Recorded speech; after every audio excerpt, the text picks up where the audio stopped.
नमस्कार। आप सभी दर्शकों का हार्दिक स्वागत है। प्रिय दर्शकों, इस कार्यक्रम में बात होगी कि हम कैसे समझें कि चंद्रमा हमें अशुभ प्रभाव दे रहे हैं। और जो आज मैं लक्षण बताऊंगा, सिर्फ इसे आपको अपने जीवन से मिलाना है कि लक्षण आप में कितना मिल रहे हैं। इसके लिए आपको अपनी कुंडली देखने की भी आवश्यकता नहीं है। जो मैं लक्षण बता रहा हूं उसमें अगर ज्यादा मात्रा में लक्षण आप मिल रहे हैं तो कहीं ना कहीं हम समझेंगे कि चंद्रमा हमें अशुभ प्रभाव दे रहे हैं। साथ ही साथ हम इसका उपाय भी जानेंगे और सरल और सटीक उपाय जानेंगे कि वो क्या उपाय हैं जिनको अपना करके हम चंद्रमा को ठीक कर सकते हैं। अच्छा, एक और चीज कार्यक्रम की शुरुआत में ही कह दूं कि हो सकता है कि 1, 2 या 3 लक्षण किसी में भी मिल जाए, पर उससे हमें यह अनुमान नहीं लगा लेना है कि हमारा अशुभ ही। हाँ, आपको आगे कार्यक्रम में ही बताऊंगा कि कब हम समझें कि पूर्णतः हमें अशुभ प्रभाव मिल रहा है। तो आइए बिना विलंब के चर्चा प्रारंभ करते हैं। सबसे पहले जानते हैं चंद्रमा है कौन। चंद्रमा है मन के कारक, माता के कारक। और चंद्रमा की प्रकृति पर, महत्व, कारकत्व पर मैं पूर्व में भी एक वीडियो बना चुका हूं।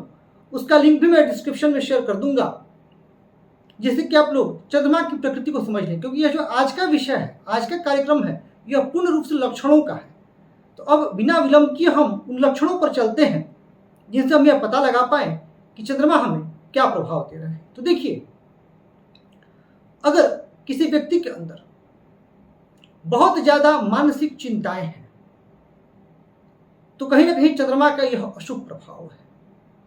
अगर कोई बहुत ज्यादा सोचता है तो भी यह अशुभ प्रभाव को दिखाता है। इसके अतिरिक्त मानसिक अस्थिरता, मन हमेशा बेचैन है, हमेशा अस्थिर है, मन कहीं लग नहीं रहा है, मन किसी एक कार्य पर टिक नहीं रहा है,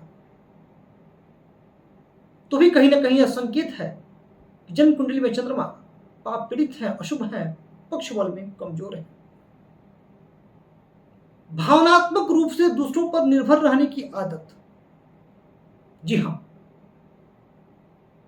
इन्हें ऐसे व्यक्तियों को जिनके चंद्रमा अशुभ होते हैं कोई चाहिए होता है काउंसलिंग के लिए, समझाने के लिए, इनकी हौसला अफजाई के लिए। यानी जो एक व्यक्ति है जो सेल्फ मोटिवेटेड होता है, डिसिप्लिन्ड होता है, उसके अंदर स्वयं मोटिवेशन आता है, उसे किसी और पर निर्भर रहने की आवश्यकता नहीं।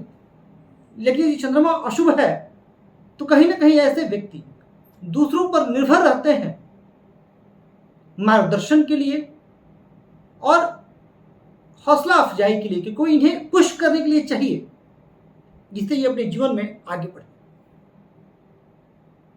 अशुभ चंद्रमा जिनकी भी जन्म कुंडली में हो वो दबाव या तनाव नहीं झेल पाते हैं, दबाव में ये बिखर जाते हैं।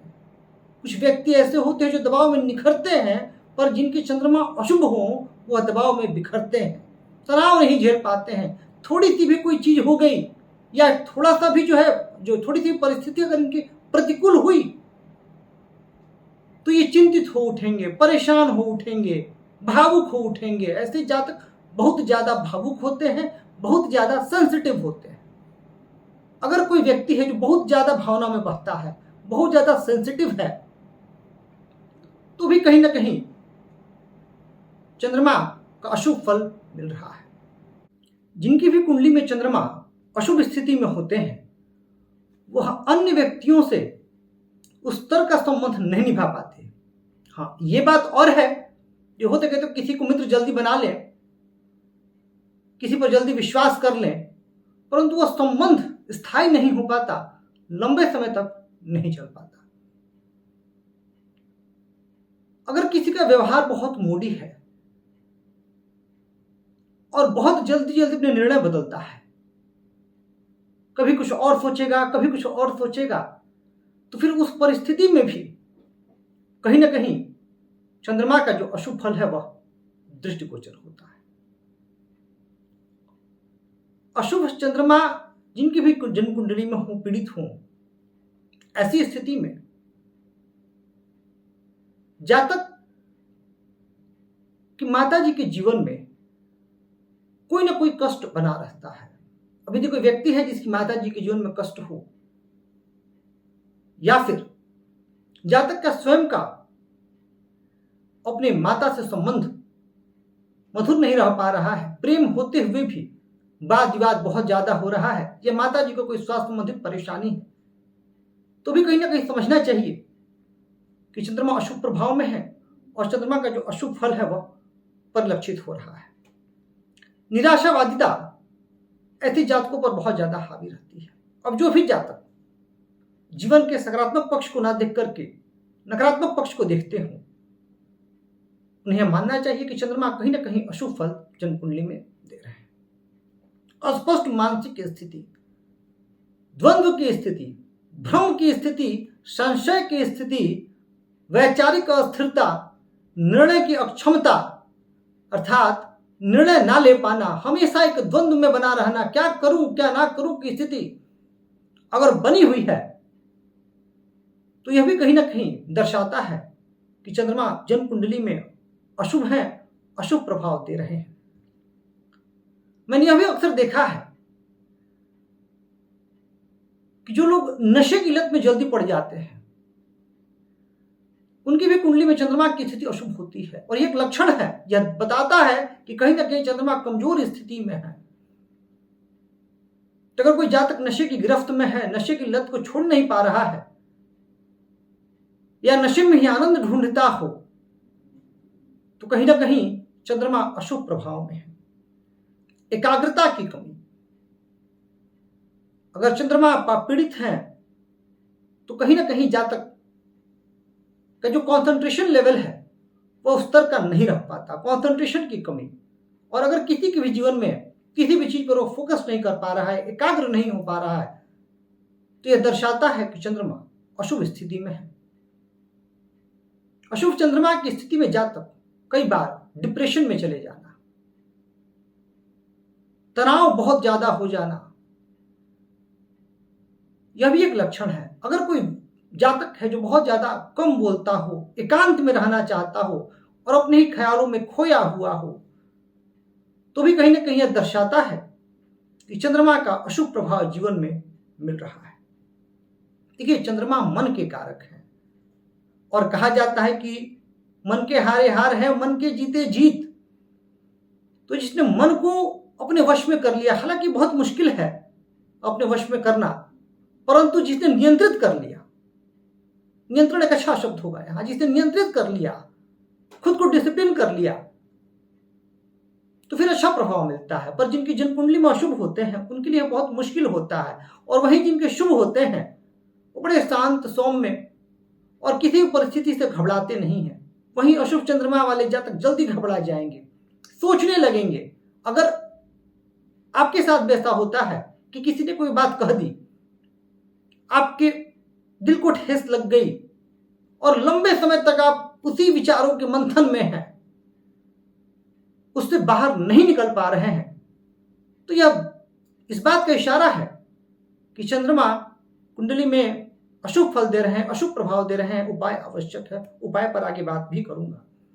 तो ये तो हमने समझ लिया। अब हम लोग थोड़ा शारीरिक स्तर पर समझते हैं कि अगर ये बीमारियां किसी को जल्दी हो जाती हैं तो भी एक इशारा है कि चंद्रमा कहीं ना कहीं कमजोर है, जैसे कि रक्त या शारीरिक द्रव्यों की कमी। इसके अतिरिक्त किसी को सर्दी, जुकाम, खांसी, साइनस, अगर इनकी समस्या हो रही है तो कहीं ना कहीं चंद्रमा कमजोर स्थिति में है। अगर मन में आत्महत्या का ख्याल आ रहा है, सुसाइडल टेंडेंसी है या डिप्रेशन है, तो भी कहीं ना कहीं कमजोर चंद्रमा अशुभ चंद्रमा को दर्शाता है। इसके अतिरिक्त कई बार कई जातक ऐसे होते हैं जिनको कुछ गंभीर मानसिक बीमारियां जैसे सिजोफ्रेनिया इत्यादि हो जाती है, तो भी यह दर्शाता है कि कहीं ना कहीं चंद्रमा अशुभ स्थिति में है। अस्थमा, दमा इत्यादि, फेफड़ों का रोग, ये सब रोग भी की भी चपेट में यदि आप आ जाते हैं तो कहीं ना कहीं यह इस बात का इशारा है कि चंद्रमा अशुभ स्थिति में है, चंद्रमा का फल, शुभ फल आपको नहीं मिल रहा है।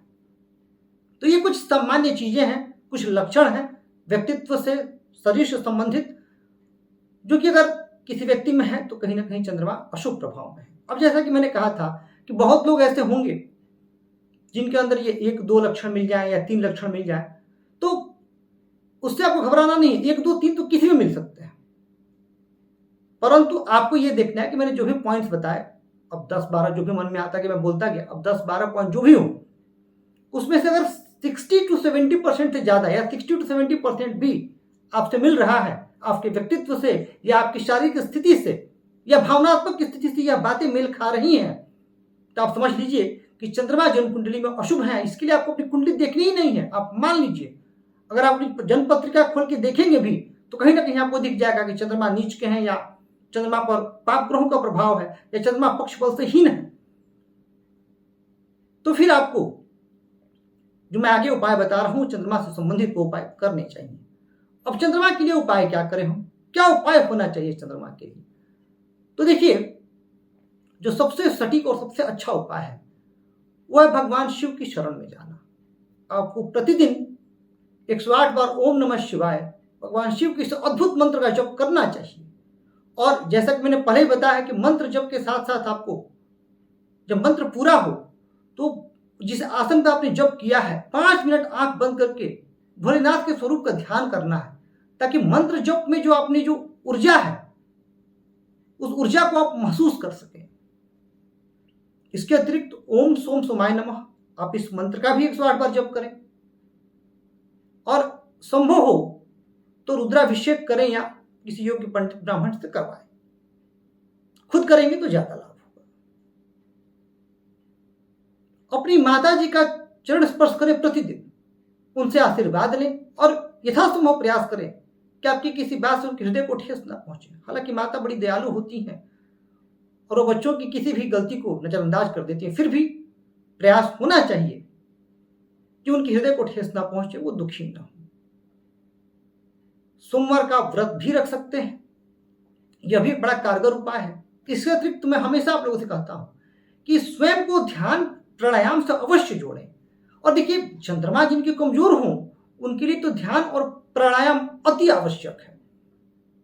जितना ज्यादा आप ध्यान प्राणायाम से जुड़िएगा, श्वास साधना कीजिएगा, उतने ज्यादा आपको चंद्रमा के अच्छे फल मिलेंगे। और सबसे बड़ी बात, आप अपने मन को नियंत्रित कर पाएंगे। जो विचार आपको उद्वेलित करते हैं, परेशान करते हैं, सशंकित करते हैं, उन विचारों से आप धीरे धीरे आपको छुटकारा मिलने लगेगा और आपके डिसीजंस में जो आपके डिसीजंस होंगे वो सही होने लगेंगे। तो ये हमने समझा कि चंद्रमा किन लक्षणों से हम जाने कि चंद्रमा का हमें अशुभ प्रभाव मिल रहा है और उसके उपाय क्या है। फिर दोस्तों को कहूंगा कि जिस तरीके से आप लोग का प्यार और स्नेह मिल रहा है, मैं हृदय से आप सभी के प्रति अपना आभार व्यक्त करता हूं। और इसी तरह चैनल को सब्सक्राइब कर और वीडियो को लाइक और शेयर करके हमें अपना प्यार और स्नेह देते रहें। मैं आप सभी के स्वस्थ, सुखी, समृद्ध, यशस्वी एवं दीर्घायु जीवन की कामना करता हूं। इस कार्यक्रम में बस इतना ही। धन्यवाद।